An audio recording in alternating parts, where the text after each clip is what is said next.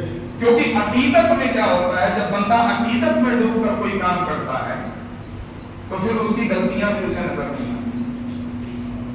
اس لیے ناقد کا ہونا بہت ضروری ہے. ابھی ہم لوگ کل ایک نشست کی ہے تو اس میں بھی یہ بات پوچھی, وہ شورا کی ایک نشست تھی کہ ناقد کا ہونا بہت ضروری ہے. جہاں آپ دوسروں کے کلام پہ داد و تحسین سے نوازتے ہیں, سبحان اللہ الحمدللہ کہتے ہیں, وہیں تنقیدی نظر سے ان کے اشعار کا جائزہ بھی لینا چاہیے تاکہ اگر کہیں خامی ہو تو اس کو اجاگر کریں, وہ اپنی اصلاح کر سکیں. اگر آپ اس چیز پر غور نہیں کریں گے تو جو آدمی غلطی کر رہا وہ ہمیشہ غلطی کرتا رہے گا اور اس کی کبھی اصلاح نہ ہو سکے. تو رب تبارک و تعالیٰ کیا فرما رہا ہے, وَفَوْقَ كُلِّ ذِي عِلْمٍ عَلِيمٌ, کہ ہر علم والے کے اوپر ایک علم والا ہے. لیکن ہم نے عقیدت میں آ کر, محبت میں آ کر یہ سمجھ لیا کہ اب جس شخصیت کو ہم نے بڑا مان لیا ہے اب اس سے بڑا اس زمانے میں کوئی نہ ہوگا. یہ ہماری سب سے پہلی خطا ہے. جبکہ اللہ کیا فرما رہا ہے کہ بھیجنے کا کام میرا ہے, علم والے کے اوپر بھیجنے کا کام میرا ہے. یہ تم کیسے ڈیسیژن لے سکتے ہو, تم کیسے فیصلہ کر سکتے ہو کہ اب اس سے بڑا علم والا کوئی نہیں ہے. لہذا ہمارا یہ دعویٰ کرنا کہ اب فلاں عقیدت اپنی جگہ, ادب اپنی جگہ, احترام اپنی جگہ, لیکن اس ادب اور احترام میں اس حد تک نہیں بڑھ جانا چاہیے کہ من وجہ قرآن کی آیت کا انکار لازم ہے. جس صاحب علم کو اللہ نے جو علم دیا ہم اس کے علم کی قدر کرتے ہیں, اس کے مقام کا قدر کرتے ہیں, ادب کرتے ہیں, احترام کرتے ہیں.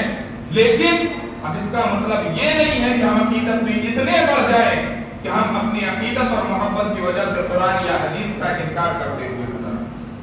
اس لیے ہمیں اس بات کا خاص خیال رکھنا چاہیے کہ ہم کسی کی عقیدت اور محبت میں اس درجہ نہ بڑھ جائیں کہ بجائے عقیدت اور محبت میں ہم اس کی تعریف و توصیف کرنے کے کسی قرآن کی آیت کا یا کسی حدیث کا انکار کر بیٹھیں. عزیزان محترم, رب تبارک و تعالیٰ ارشاد فرماتا ہے کہ ہم ہر علم والے کے اوپر ایک علم والا رکھتے ہیں. یوں تو اعلیٰ حضرت عظیم البرکت مجدد دین و ملت علیہ رحمت و رضوان اس 14ویں صدی میں تشریف لائے. آپ سے پہلے بڑے بڑے علم والے گزر گئے, بڑے بڑے باکمال عالم گزر گئے, لیکن اللہ رب العزت نے اعلیٰ حضرت کو وہ علم دیا, وہ فہم دی, وہ بصیرت عطا فرمائی کہ آپ اپنے سے پہلے علماء کی جو ان سے سہو ہو گیا, لغزش ہو گیا, اس کی نشاندہی کرتے ہوئے نظر آ رہے ہیں اور برملا کے اعلان کرتے ہوئے نظر آ رہے ہیں. وہ فوق کل ذی علم علیم, کہ ہر علم والے کے اوپر ایک علم والا.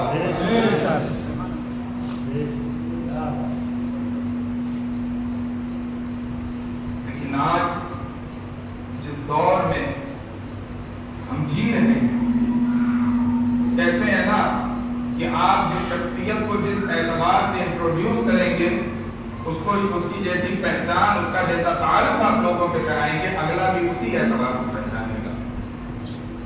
اعلیٰ حضرت کی شخصیت کیا تھی؟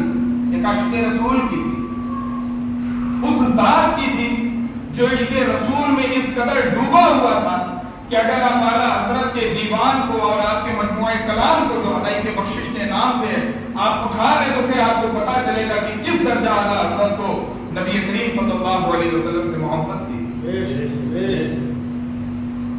لیکن ہم نے جو اعلیٰ حضرت کی ذات کو تعارف کرایا, ایک سخت مزاج, ایک زبان دراز, لوگوں سے بدکلامی کرنے والا, ہمیشہ لوگوں پہ کفر کے فتوے ڈالنے والا, ہمیشہ لوگوں کو گمراہیت کی طرف بھیجنے والا, گمراہیت کا فتویٰ دینے والا. اور اس طریقے سے ہم نے اعلیٰ حضرت کو لوگوں کے درمیان انٹروڈیوس کیا. کیونکہ اعلیٰ حضرت کی پہچان کیا تھی؟ ایک عاشق رسول کی پہچان تھی. بھائی ہم نے اگر عشق سیکھا تو اس زمانے میں کس سے سیکھا؟ ہمارے سامنے کس کی سیرت تھی؟ ہم نے اعلیٰ حضرت سے سیکھا. ہاں وہ صحیح بات ہے, بزرگان دین میں لکھا ہے کہ اللہ رب العزت نے کسی حد تک اعلیٰ حضرت کی طبیعت میں سختی رکھی تھی, اس کا انکار نہیں کیا جا سکتا, لیکن اس کی توجیہ جو بیان کی ہے وہ آپ سنیں گے تو آپ دنگ رہ جائیں گے. بزرگان دین فرماتے ہیں کہ اعلیٰ حضرت کی طبیعت میں اللہ رب العزت نے جو سختی رکھی، جو تیزی رکھی، اس کی وجہ یہ تھی کہ جس دور میں آپ پیدا ہوئے ہیں ہر چہار جانب سے دین اسلام پر حملہ کیا جا رہا تھا اور نبی کریم صلی اللہ علیہ وسلم کی سنت کو مٹانے کی کوشش کی۔ ایک حملہ نہیں ہو رہا تھا، ہر چہار جانب سے حملہ ہو رہا تھا، اور اسی وجہ سے اس حملے کو روکنے کے لیے اللہ رب العزت نے اعلیٰ حضرت کے مزاج کو سختی رکھی، جس کی مثال سے آپ یوں سمجھ لیں کہ کہیں سے قطرہ دو قطرہ یا تھوڑا سا پانی نکل رہا ہو تو آپ اسے ہلکا سے مسالہ لگا کر، تھوڑا سا مسالہ لگا کر بند کر سکتے ہیں، لیکن وہی پانی اگر سیلاب کی شکل اختیار کر لے تو وہ ہلکی کوشش سے بند نہیں ہوتا بلکہ اس کے لیے بھاری بھاری باندھ بنانے پڑتے ہیں۔ لہذا اعلیٰ حضرت کی شخصیت اس باندھ کے مثل تھی جو ان فتنوں کے سیلاب کو روکتے ہوئے۔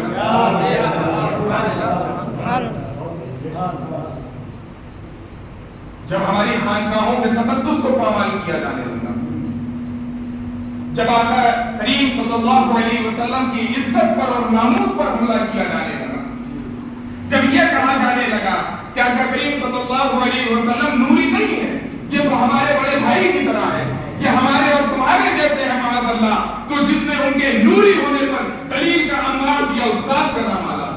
بے شک، سبحان اللہ سبحان اللہ۔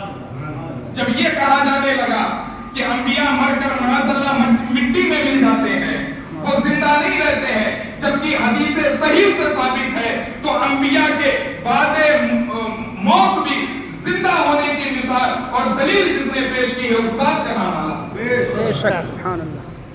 جب لوگ وسیلے کا انکار کرنے لگے اور یہ کہنے لگے کہ کسی چیز کا وسیلہ خدا کی بارگاہ میں پیش نہیں کیا جا سکتا، خواہ وہ رسول اکرم صلی اللہ علیہ وسلم کی ذات ہی کیوں نہ ہو، تو اس وسیلے کے ثبوت پر دلیل کے انبار جس نے پیش کی اس ذات کا نام اعلیٰ۔ بے شک۔ اسی طریقے سے جب اولیاء کاملین کا انکار کیا جانے لگا، ان کی کرامتوں کا انکار کیا جانے لگا، ان کے بافیض ہونے کا انکار کیا جانے لگا، تو ان تمام چیزوں کے ثبوت پر جس نے دلائل پیش کیے اور دلائل سے دشمنان دین کے کو خاموش کیا ہے اس ذات کا نام اعلیٰ حضرت۔ اور آج جس کی وجہ سے ہماری مسجدوں کا تقدس محفوظ ہے، ہماری خانقاہوں کا تقدس محفوظ ہے، آج ہم اللہ اور اس کے رسول کو صحیح اعتبار سے ماننے والے ہیں، ان کا دن منانے والے ہیں، بزرگان دین سے قریب رہنے والے ہیں، تو اگر اس کا ثمرہ کسی کو جاتا ہے تو وہ کوئی اور نہیں اعلیٰ حضرت کی ذات۔ بے شک۔ عزیزان محترم، اعلیٰ حضرت عظیم البرکت رحمت اللہ تعالیٰ علیہ نے اپنے نفس کے لیے کوئی کام نہیں، آج سب سے بڑے جو افسوس کا مقام ہے وہ یہی ہے کہ جتنے بھی لوگ اعلیٰ حضرت کے نام پر کام کر رہے ہیں وہ فقط اپنے نفس کو خوش کرنے کے لیے کر رہے ہیں، وہ اپنی روٹی سیک رہے ہیں، حالانکہ حقیقت یہ ہے کہ خود ان کا اعلیٰ حضرت کی تعلیمات پر عمل ہے۔ میں کہتا ہوں وہ کسی شاعر نے کہا ہے نا کہ سراسر موم ہو جا یا سنگ ہو جا تو رنگی چھوڑ دے یک رنگ ہو جا، سراسر موم ہو جا یا سنگ ہو جا، ایک ادھر بھی پاؤں رکھو گے، اس کشتی پر بھی پاؤں رکھو گے تو پھٹو گے، سلامت نہیں رہو گے۔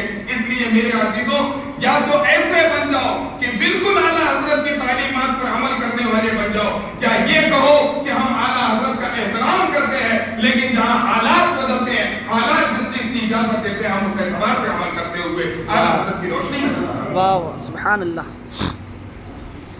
میرے عزیزوں، دوسروں کے لیے تمہارے لیے ویڈیوگرافی حرام، فوٹو حرام، اور تم فوٹو کھنچواؤ تو حلال، تم ویڈیوگرافی کرواؤ تو حلال، یہ کون سا مسلک اعلیٰ حضرت ہے؟ یہ اعلیٰ حضرت کے نقش قدم پر چلنے والا۔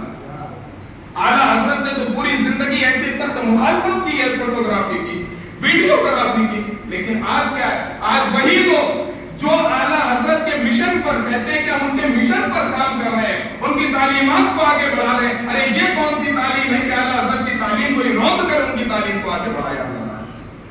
میرے عزیزوں، میں اس مزاج کا حامی نہیں ہوں، لیکن چونکہ ہم وہ لوگ ہیں کہ جن پر شب و روز یہ سب کو شتم ہوتا ہے کہ ہم اعلیٰ حضرت کے مخالف نہیں ہیں، معاذ اللہ ثم معاذ اللہ، یہ ہم لوگوں کے تصور ذہن میں بھی نہیں ہے۔ ارے ہمارے مرشدی مولائی نے جن کا کلام لم یاتی نذیر کا فی نظرین سن کر آپ نے یہ کہا تھا کہ اعلیٰ حضرت کی ذات واقعی اعلیٰ حضرت ہے، ہم ہوتے کون ہیں اعلیٰ حضرت کے بارے میں غلط خیال رکھنے والے؟ ہمارے اندر بھی وہی حقیقت ہے جو عقیدت و محبت ہمارے مرشدی مولائی اعلیٰ حضرت سے۔ کیا بات ہے، سبحان اللہ سبحان اللہ۔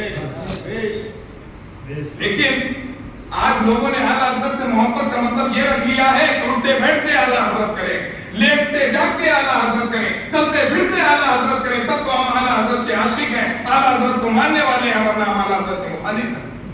میرے عزیزوں، کسی کو ماننے کا مطلب یہ نہیں ہوتا کہ صبح و شام آپ ان کی تسبیح پڑھتے رہیں، بلکہ ان کے ماننے کا مطلب یہ ہوتا ہے کہ جو ان کی حقیقی تعلیم ہے اس تعلیم پر اگر آپ عمل کر رہے ہیں تو آپ اس شخصیت کے ماننے والے ہیں، ورنہ صبح و شام آپ تسبیح پہ تسبیح پڑھتے رہیں، اس شخصیت کی تعلیمات پر عمل نہیں ہے تو آپ اس کے پیروکار اور ماننے والے نہیں ہیں۔ واہ واہ، سبحان اللہ سبحان اللہ، کیا بات۔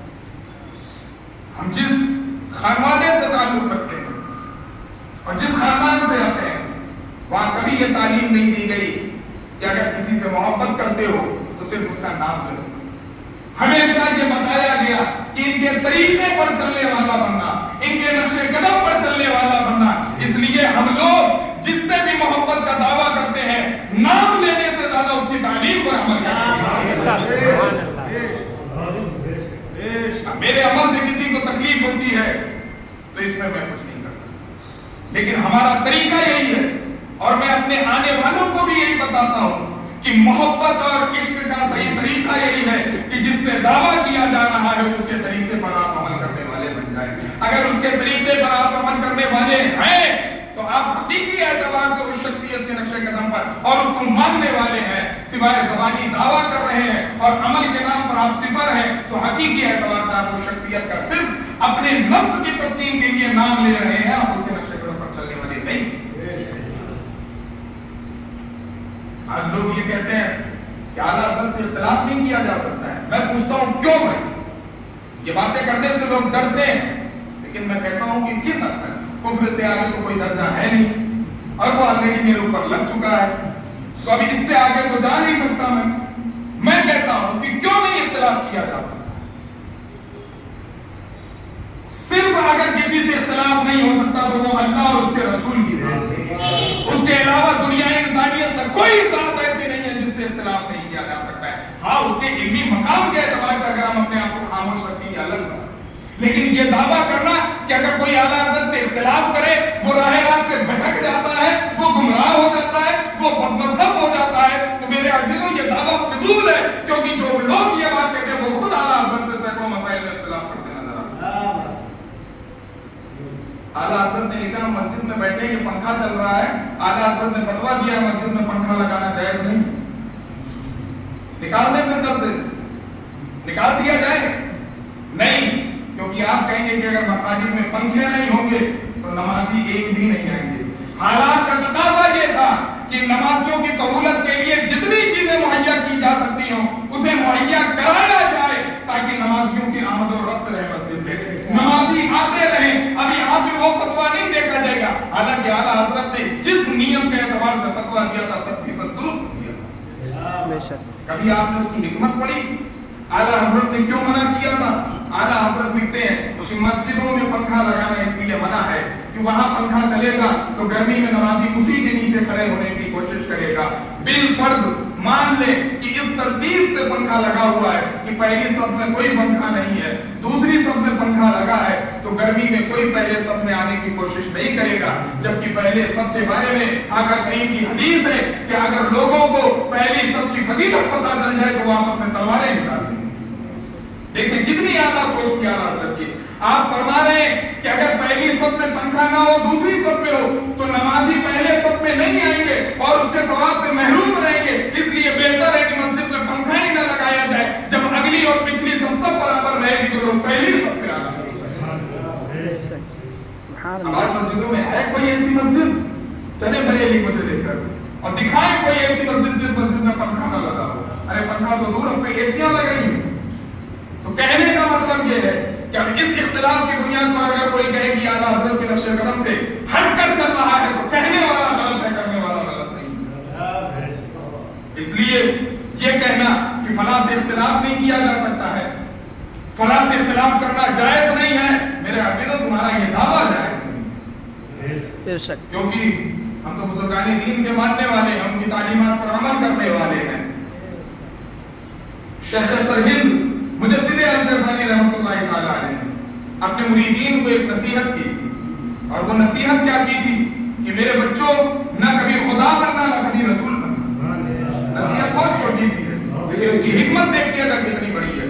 مجدد الفیضانی نے اپنے مریدین کو نصیحت کی کہ میرے بچوں نہ کبھی خدا بننا نہ کبھی رسول بننا۔ مریدین نے سوال کیا حضور یہ کیسی نصیحت ہوئی؟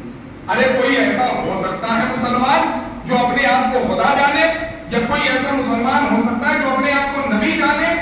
یہ تو ہر مسلمان جانتا ہے اگر کوئی خدائی کا دعویٰ کرے تو وہ بھی اسلام سے خارج ہے، اور کوئی نبوت کا نبی ہونے کا دعویٰ کرے وہ بھی اسلام سے خارج ہے۔ بے شک، لیکن وہ سارے کے سارے مرید جیسا شیخ صاحب بصیرت ہوتا ہے اپنے فیضان سے مریدوں کے اندر بھی بصیرت پیدا کر دیتا ہے۔ وہ مرید جان رہے تھے کہ میرے شیخ نے جو بات کہی اس میں راز ضرور کوئی ہے، اس میں حکمت کوئی ہے۔ مریدین کہتے ہیں کہ حضور اس کی کیا حکمت ہے، اس میں کیا راز ہے، اس میں کیا فلسفہ ہے، اس سے آگاہ فرمائیں۔ شیخ سرہند نے فرمایا کہ میرے بچوں میرا کہنے کا مطلب جو تھا وہ یہ تھا کہ کبھی خدا نہ بننا، اس کا مطلب یہ ہے کہ جو بات تم کہو وہ ساری کی ساری مان لی جائے، کوئی اختلاف نہ کرے، یہ شان صرف خدا کی ہے، اس کے علاوہ کسی کی شان نہیں ہے۔ اگر تم یہ سمجھتے ہو کہ میں نے یہ بات کہی ہے، یہ فتویٰ دیا ہے اور تمام روئے زمین پر رہنے والے مسلمان اس پر آنکھ بند کر کے یقین کر لیں تو گویا تم خدا بننے کی کوشش کر رہے ہو۔ لہٰذا میرے بچوں ایسا کام مت کرنا کہ تم خدا بننے کے مصداق بنتے ہوئے نظر آؤ۔ واہ واہ۔ پھر مریدین نے پوچھا حضور رسول بننے کا کیا مطلب ہے؟ آپ نے فرمایا کہ رسول بننے کا مطلب یہ ہے کہ تم کوئی بات کرو اور اس سے کوئی اختلاف کرے اور پھر تم اس کو کافر کہہ دو تو یہ شان صرف رسول کی ہے کہ رسول کی ذات سے جو اختلاف کرے وہ کافر ہوتا ہے، باقی رسول کے علاوہ کسی کو یہ حق حاصل نہیں ہے کہ اس کی ذات سے اختلاف کیا جائے، اختلاف کی بنیاد پر وہ کافر ہوگا۔ کتنی پیاری نصیحت کی میرے عزیزوں۔ ہاں یہ دروازہ میں نہیں کھول رہا ہوں کہ ہر ایرا گیرا تحقیق کرنے بیٹھ جائے کہ یہ مسئلہ درست ہے یا نہیں، ہاں لیکن اہل علم کو یہ مقام حاصل ہے۔ آپ شعبہ چلاتے ہو مدارس میں، تحقیق فی الفقہ یعنی مسئلے مسائل میں تحقیق کرنا، اگر آپ یہ کہہ کر کہ فلاں سے اختلاف کرنا جائز نہیں ہے تحقیق کا دروازہ بند کر رہے ہو تو میرا بھی کہنا یہ ہے کہ اپنے مدارس سے ان شعبوں کو بھی ختم کر دینا چاہیے۔ بھائی جب ریسرچ کا دروازہ آپ بند کر دے رہے ہیں یہ کہہ کر کہ فلاں کی تحقیق سے اختلاف کرنا جائز ہی نہیں ہے تو پھر ریسرچ کے شعبے کیوں کھولے گئے ہیں، انہیں بھی بند کر دیا جائے اور کہہ دیا جائے کہ ہم صرف آپ کو مولانا بنا کر فارغ کر دیا جائے۔ لیکن اگر ریسرچ کا شعبہ کھولا ہے تو اختلاف کا حق حاصل ہونا ہے۔ ہاں جو علم میں اس معیار کا ہو، اس درجے کا ہو، اسے یہ حق حاصل ہے وہ تحقیق کرے۔ اگر کوئی اختلاف ہوتا ہے تو علمی اختلاف کرے، اپنے دلائل کو سامنے رکھے اور اسے پیش کرے۔ یہ چیز کرنے سے کوئی کافر یا فاسق یا گمراہ نہیں ہو جاتا۔ اعلیٰ حضرت نے اپنے پہلے کے تمام اکابرین سے اختلاف کیا اور نہ جانے کتنے مسائل میں اختلاف کیا، لیکن کسی نے اعلیٰ حضرت کی ذات پر انگلی نہیں اٹھائی، بلکہ ہر ایک نے اعلیٰ حضرت کی واہواہی کی کہ واقعی اعلیٰ حضرت کی قلم میں اللہ رب العزت نے وہ طاقت دی ہے کہ جب بھی اٹھی ہے حق کے لیے اٹھی ہے، نہ حق کے لیے نہیں اٹھی ہے۔ تو آخر آج اگر کوئی وہی تحقیق کرنا چاہتا ہے تو اسے کیوں روک دیا جاتا ہے، یہ سوال کرنا۔ یہ میرے عزیزوں آج جو ہم ایک غلط راستے پر چل پڑے ہیں، ایک غلط طریقے پر ہمیں ڈال دیا گیا ہے، اعلیٰ حضرت کا نام لے کر، اعلیٰ حضرت کا نام سنا کر آج ہمیں اس چیز کو جاننا بہت ضروری ہے۔ اعلیٰ حضرت کی تعلیمات کیا ہیں؟ سب سے پہلی تعلیم یہ ہے کہ اپنے اندر نبی کریم صلی اللہ علیہ وسلم کی محبت کو بے شک۔ اب میں پوچھنا چاہتا ہوں کہ محبت کس چیز کا نام ہے؟ محبت نام ہے محبوب کے طریقے پر عمل کرنے کا، اس کے علاوہ محبت کی کوئی اور ڈیفینیشن نہیں۔ اعلیٰ حضرت کی بارگاہ میں ایک صاحب آئے، نعتیہ کلام لکھ کر آئے، بڑے درد بھرے اشعار لکھ کر آئے، بڑی طلب والی باتیں لکھ کر آئے۔ اعلیٰ حضرت نے پوچھا کہ جو چیزیں آپ نے لکھی ہیں